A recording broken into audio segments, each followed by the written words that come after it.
In this video, we're going to be taking a look at working with Rhinestone fonts here in Silhouette Studio Designer Edition. Now, this is a video that you absolutely must see if you don't already know this technique, because I just kind of stumbled across it by happenstance, really, and I've never seen it demonstrated quite in this fashion. But working with Rhinestone fonts here inside Silhouette Studio Edition is actually quite simple. So Debbie asked for help with a little project she's working on, creating some names, and so let's just go ahead and show you how this works. So we have Patty. She's using a font from Synergy 17, and it's called S17 April 2013. So we'll go ahead and select, let's see here, let's go ahead and go back here to S17 April. There it is. All right. So of course, what's the next step? Well, the next step is we need our circle sizes to be a specific size.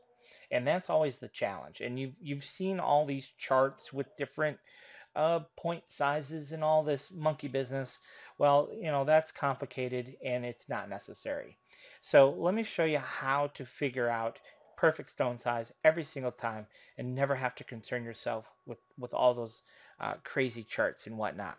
Well, what we're going to do here is we're going to switch over to the Rhinestone tab. So there's our Rhinestone tab. Now we have Patty selected here. I'm just going to scale Patty up huge. She's 9¼ inches wide now because I just want to illustrate the point. So when you're looking at it on screen, it looks fine, right? Looks just like it's supposed to look. But if we choose radio fill, watch what happens.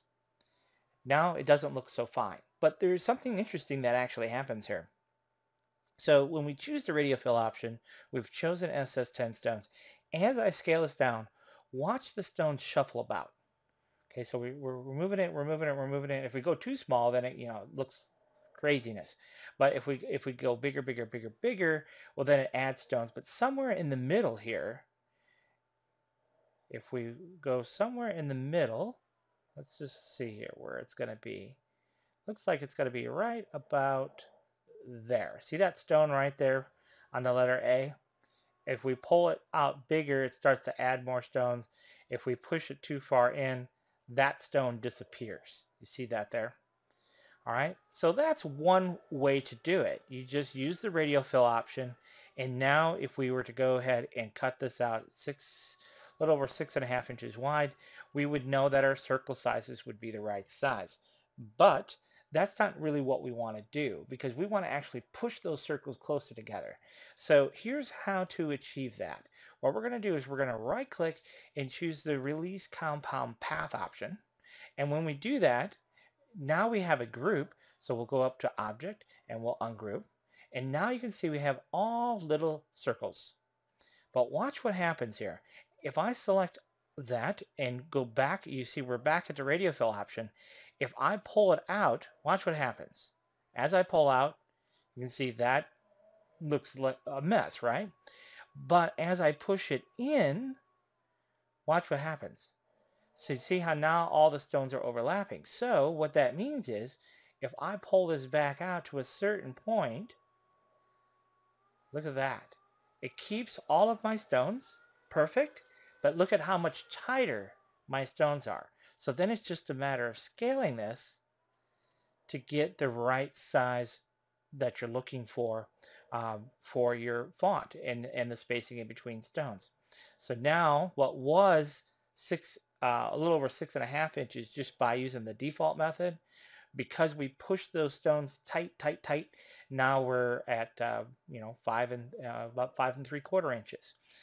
So anyhow, and then we can just pull this out, and so we can have that wider spacing if that's really what our objective is.